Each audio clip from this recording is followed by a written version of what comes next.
you guys? It's Boomer and Jerk watching Polystar. Today, we're getting into Abba and Preach. Haiti is crumbling, bro. Now, if you don't know what's going on with the country Haiti right now, it's a country in the Caribbean, one of the Caribbean islands next to the Dominican Republic, like right next to the Dominican Republic. I mean, they share one island and split in half, type shit. Yeah, Haiti. Honestly, bro, that for the reckoning, as much as my knowledge, has to be the most like savage country going on right now, bro. Like they have a cannibalistic militia, like rebel boss, you know what I'm saying, that's taken over the country. Like what? Bro, it is mad right now. Like a YouTuber, like the time of this recording, a YouTuber has went over there to go because he's one of those traveling to do the most uh most craziest interviews with people like for example the Mexican cartel, you know what I'm saying, people like that, the most radicalistic journalistic interviews, you know what I'm saying, and he went over there to go interview that leader, you know what I'm saying, that took over Haiti, you know what I'm saying, that rebel leader or something.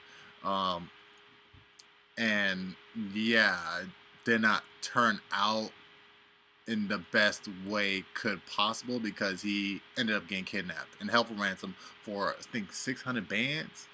You know what I'm saying? Like, bro, it is madness, bro. But again, at the time of this recording, I just saw that he had been released.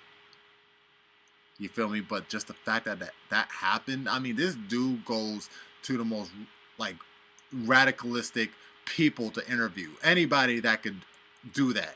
You know what I'm saying? And you know, that are borderline dangerous. And this might just been the straw that broke the camel's back right here. You feel me? Going to interview this guy. But yeah, nah, Haiti, bro, it's it's crazy, man, how we are in this year right now, and this is going on. You know, it's like, yo, man, no lie, bro. Prayers up for Haiti, Haitian people. You know what I'm saying? Like anybody that is affiliated. You feel me? Because that is super crazy, man. Like I thought he would definitely overcome and become more like of all the other countries or something. You know what I'm saying? Really building itself. You know. Hey, let's see what Abba Preach have to say, man. Let's get straight on into it. Let's go. I think especially as people from countries such as Ethiopia or Haiti or whatever, there's a huge amount of accountability that we have to place on ourselves and our own leaders for constantly selling us out to the foreign bidder, to constantly selling us out so they can enrich their own families. And this reminds me, it's like, you know, a minute ago I heard that like Africans that first came to America, you know what I'm saying? Yeah, we were brought there on slave ships, brought as slaves, but also heard that like we were traded to Europeans to be brought to Americas by our own people.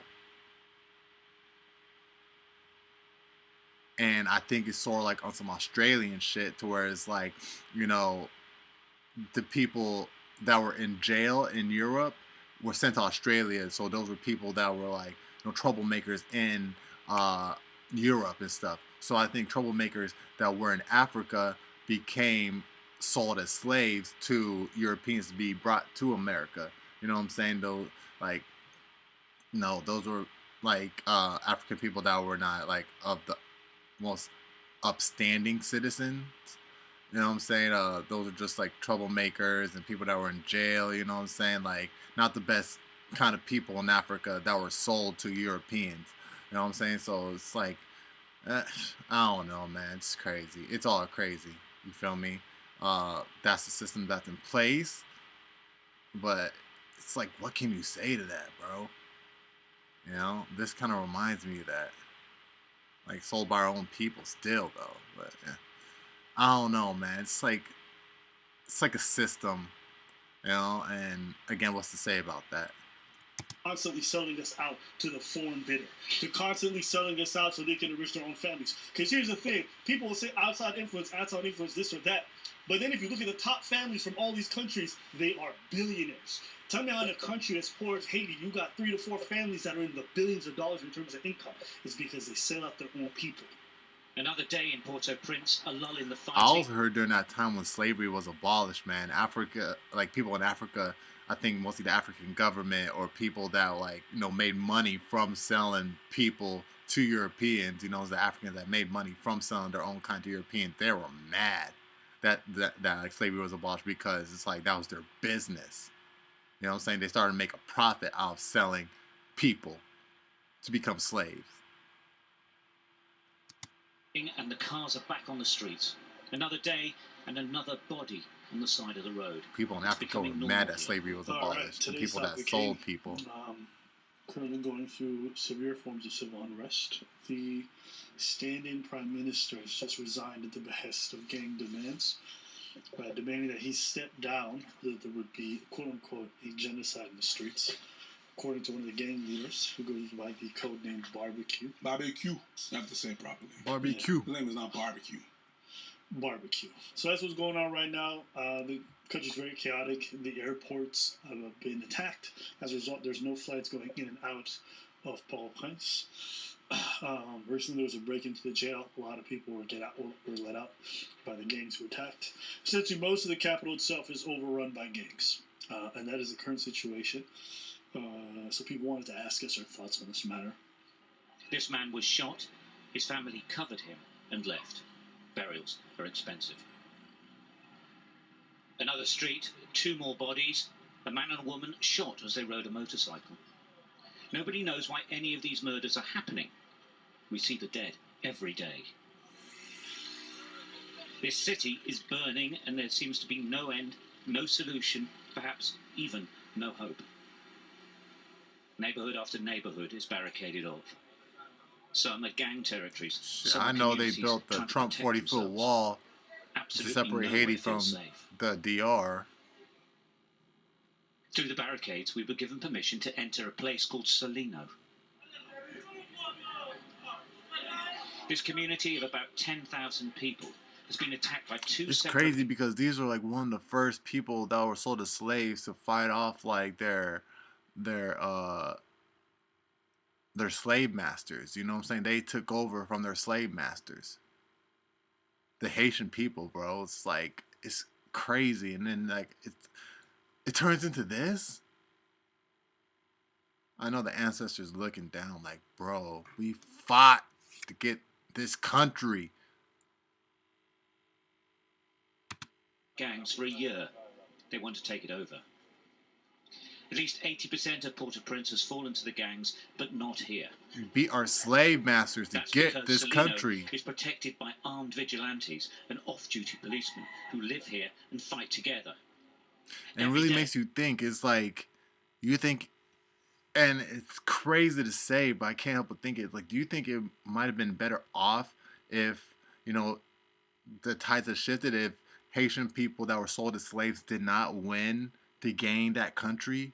You think it might have changed, maybe been more prosperous? Again, this is just a question. Because when the slaves won to get this country, won independence to get this country, it turns into this. So do you think what could have happened if if they didn't gain independence or something? Like, you think it still might have been like this? This is a struggle to survive. They are surrounded. The armed defenders of Salino, the men who do the fighting, did not want to be identified. Guided by a policeman, we were taken to the various barricades that protect Salino. On the other side is gang territory. It really is that close. So one gang here, barbecue here. Again, it's just a question. You feel me? It's like, Let's go barbecue. I don't know. Bella, after Bella, there's Cachet du Fait.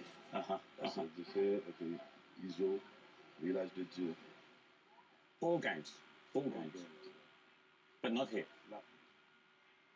Police. The front lines are deserted. Nobody lives here now. It really is a battlefield.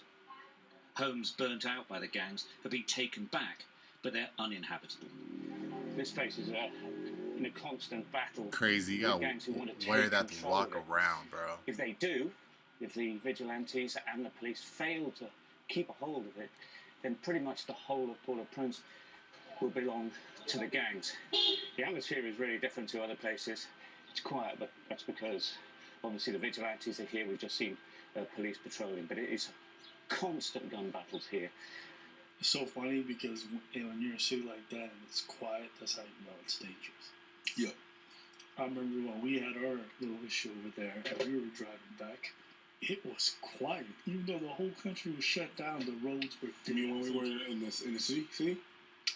Even on the road there, it was quiet. It was quiet everywhere. When we got to the city, it was Exactly. It was quiet. It was just astonishing because we'd been there 2 weeks before, and it was busy. It was just a couple of days before, and it was just busy. Yeah. When it's quiet, is what you feel. Quiet is like the worst thing you can imagine because it means everyone else knows there's danger, and they all. In the words of SpongeBob, this isn't just darkness. This is extreme darkness, or something like that. You know what I'm saying? It's like, yeah, it's not just quiet. It's like eerily quiet. Inside, and the danger had to be high enough for them to all want to stay inside. It's an overcrowded More place. than just so it's quiet. Not supposed to be quiet. No. It's like, when it's like in a movie, whenever they're in the jungle, and then at some point in the jungle there's no noise because there's a predator. That's a bit what's happening. You don't hear no animals talking and chirping and everything and stuff. It's because no crickets there's chirping. A predator. There's something coming and they feel it. But keeping it like this isn't easy. The regular attacks kill men on both sides.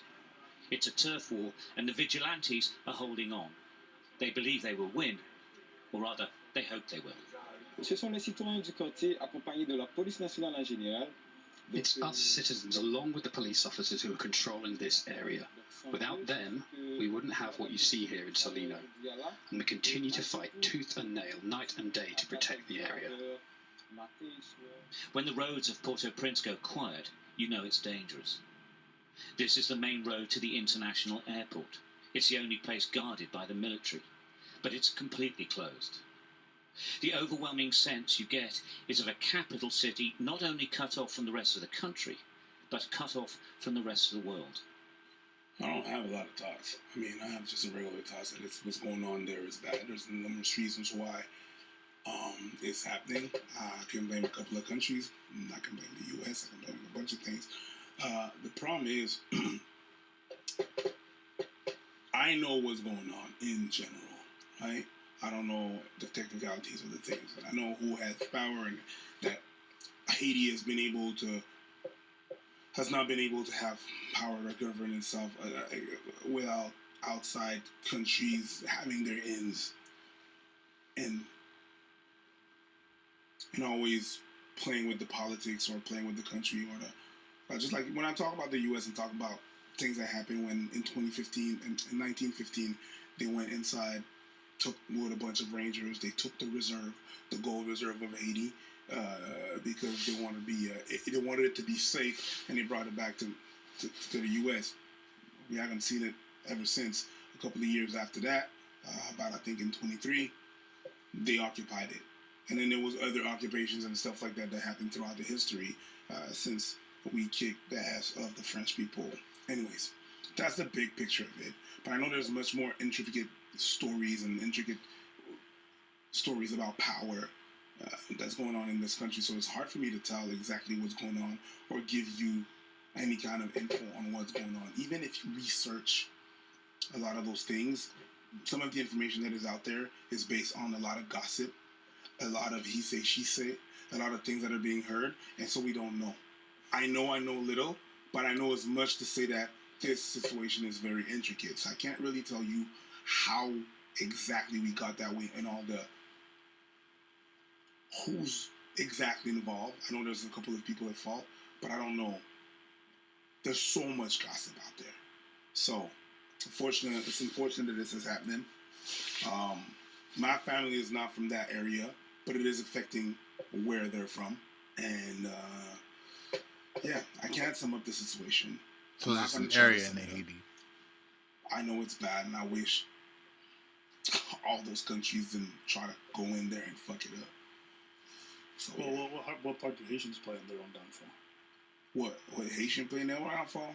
Yeah, because I feel like every time people talk about these things, and even African colonies, they're always going to talk about foreign influence, which is fair. But then when asked about what their own influence is, it's like, now that I think about it, I don't think Haitians could have their own part to play in their downfall, because there are countries that are also independent that have not, most likely maybe, gotten to this. You know what I'm saying? So oftentimes it's never brought up. It's always about outside. That's the one thing that is tricky, and I'm gonna get some flack for it. And that's the thing that I know for sure. I think that's the uncomfortable part. Yeah, but you know damn well I don't give a fuck about that. I'll say no. That part you know damn well I don't care about. A lot of people in the country are saying that Haiti has a voodoo problem, and that's the reason why it is in the state that it is. It is killed. I don't think that Haiti has a voodoo problem. I think Haiti has a Catholic problem. A lot of things that's happening in the country is, and a lot of the mentality of my people is, oh, let God handle it. Let God handle it. Everything is let God handle it. But when you do that, you don't actually empower yourself into doing the necessary steps. Because there's a lot of God thing is going on, and they don't take the steps, or they don't want to take the steps that they have to take in order to do that. They hide behind the faith, and they hide behind God. I don't think that God and the faith has nothing to do with it. So someone else might reply, there's plenty of other black Christian countries who don't have the same mentality of let God handle it. Why is the issue Christianity and not the people themselves? It's just because it's the people using the religion. So it's not the tool. So I'm just asking the question. It's both. Yeah, that's a question. It's fine if you ask. So is the problem the tool, or is it the problem the way people are wielding it? That's my question. Because there's plenty of Christian black countries who are thriving, were colonized, were given their religion as a result, and don't lose that to always hold themselves back. But there's a lot of the countries, those countries like African countries that have been overruled because of religion. They use the same tactics. So we could say, oh yeah, look, there's a bunch of places that it didn't happen, but you could also be like, there's a bunch of places that it did happen with the same people on top and in charge, the same colonizers that've been using the same religion. They've been doing the same thing to these countries in order to go in and swoop in. A lot of countries, in my experience, a lot of countries just suffer from incredibly poor leadership. And you see the difference great leadership does. Because I can look at a neighbor nearby, and I believe was it Honduras? El Salvador. My apologies. Wrong country. Right? And you're talking about a country that was 10 times more dangerous than Haiti, which is insane to even think about. Oh, I know what you're talking about. Where homie rolled through? When homie went through and then... And he said, I declare war. And you see what the difference is when you have some level of infrastructure, when you have some level of just strong leadership involved, and then they have the infrastructure behind it. But what ends up happening is that for a lot of our leaders, for whatever reason, a lot of them end up being paid off, and they'll take the money if it's at the expense of their own people. Nayib Bukele. Yeah, that's El Salvador. Yeah. He went in and he didn't care. He cleaned the whole shit. He said, I declare war on the cartels, and then he mobilized the military. And then every Western country, a lot of them had issues with it. Hey, we don't like the way you're doing. He didn't care. Oh, I had one of my friends I think I heard something like that. Just went to El Salvador, and he was walking in the street, and people are like, yeah, it's kind of like there was police with armed forces, and they're like, nah, man, it's cool because we don't have any gangs no more. Yeah, and the people was talking about it. So it happened where he cleared the whole thing. He put everybody in jail inside. Yeah, you're right. And the reason why I bring this up is you see the difference strong leadership makes, especially when it's one that really considers the interests of its own people and its own territories, right? Even, what was the French colony that recently just took over and said we're done giving any dues to the French and any favorable deals? Which country am I thinking of? I think it's Niger. Yeah, and France ended up withdrawing all of their French soldiers from there. And so you're just seeing, because look, sometimes people overemphasize the past, and sometimes people don't realize the past is still very much present today. France, for example, is a good example where they have super strong ties with a lot of their colonies and extract minerals and other important gems and other important tech from these places at exorbitantly low rates because of the fact that they've paid off the right people to maintain a lot of their control. So this idea of colonization just being this thing of the past is not entirely true. At the same time, I think especially as people from countries such as Ethiopia or Haiti or whatever, there's a huge amount of accountability that we have to place on ourselves and our own leaders for constantly selling us out to the foreign bidder, to constantly selling us out so they can enrich their own families. Because here's the thing, people will say outside influence, this or that. But then if you look at the top families from all these countries, they are billionaires. Tell me how in a country as poor as Haiti, you got 3 to 4 families that are in the billions of dollars in terms of income. It's because they sell out their own people. So the fact that we have such poor leadership, the fact that these people even have the ability to do this is always going to be wrong. But I think it's a balance of two things. I think it's poor leadership. I think it's definitely some legacies of the past. And I think it's also an inability to separate church and state, which I think really holds us back a lot of the times. But those are two things I noticed. And in Haiti, it didn't feel that much different to me. I feel like that was very much true. I don't think you're so much far off. No. I think it's pretty much this. My only issue with this discussion is I think every time it comes up, everyone's quick to talk about the foreign influence and the foreign influence. There's that. And it's definitely a part of that, but it should not be the first thing, and it should not be the only thing. That's all I'm saying. You have to have accountability. And the thing that happened is that I remember when the president just died because they took him. You mange ele. You mange ele. You mange jovenel. Isn't that crazy that in this day and age, in the last 5 years, we had an actual assassination of a sitting president? Yeah. That's insane. Yeah. Because most of the time when there's a coup, for example, they arrest him, they place him away. Or he leaves before it happened. And there was the ex-prime minister of Japan who got assassinated, but he was the ex-prime minister at the time, which is still crazy. No. But to think that happened, that a sitting president was assassinated in his own home. Apparently his wife may have had something to do with it. She's part of it. She's in custody. Yo. I don't know if she is part of it. I'm just saying I'm just going to talk to you about the facts that I know. She's in custody and she's looked at, allegedly. All right?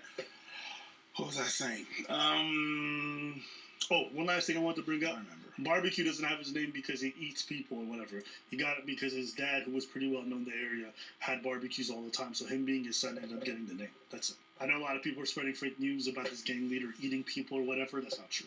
There's a lot of, like I said, there's a lot of gossip. There's a lot of fake news and gossip out there. Yeah. All that to say, it's very weird. Who the hell said he was? I'm not really prone to talk about it because my parents are diaspora. Yeah, that's what I was about to say. When they took President Jovenel, there's people in my DM talking about you should talk. Talk about what? You should be the voice of what? What am I gonna be the voice of? I'm the son of a diaspora. You think that people over there respect anything that I have to say about this? The voice of what? I'm gonna walk in there with my privilege and be like, hey, y'all Haitians, should you do this and that and that and that? Even me saying the thing that I just did, I'm like, that's what I've noticed, but there might be other things. Just me saying what I just said. I'm gonna walk in my privilege and say to the Haitians that are living everyday life what's going on out there, what to do and what not to do. Even me, I feel a bit arrogant. I'm gonna be really real with you. I feel a bit arrogant to come here and be like, well, you know what? I kind of feel like the religion's sitting there, but that's what I've noticed. And since you asked the question, I'm going to say it. I'm not the one to say it out loud, but and I can confirm you are arrogant. Carry on. Anyways, all that to say, I'm not going to go out there and sit in my privilege and be telling the people, the Haitian over there, to do whatever the hell they got to do and what they should do or not do. But at the end of the day, whatever I tell them to do or not do, they're going to be the one that's going to be suffering the consequences. It's very cocky for me to stand here all the way in Canada, chilling, dealing, minding my business, and I gotta tell them what to do. It's kind of off. I agree. So keep your mouth shut. Anyways, let us know what you guys think in the comments below. We want to hear from you and your privilege. I mean, I'm blessed. All I gotta say is I'm blessed, man. And sometimes we don't see how blessed we are. You know what I'm saying? To have the opportunity to have such a privilege. You feel me? And, you know, like some just have to be blessed more. You know what I'm saying? It's like we're all given our circumstances. You know what I'm saying? We're all given certain situations and circumstances. But yeah, this whole thing is just still wild. You feel me? A lot of things that still have some sorting out, some figuring out to be had. But y'all let me know your thoughts about it down in the comment section down below. Y'all know it's Boomer, and you're watching Bully Star. Make sure to leave a like, support the video if you enjoy, subscribe if you're new. So you can become part of the Bomb Squad, you dig? And yeah, man, I'm gonna catch y'all in the next one. 100. Ooh. Yeah.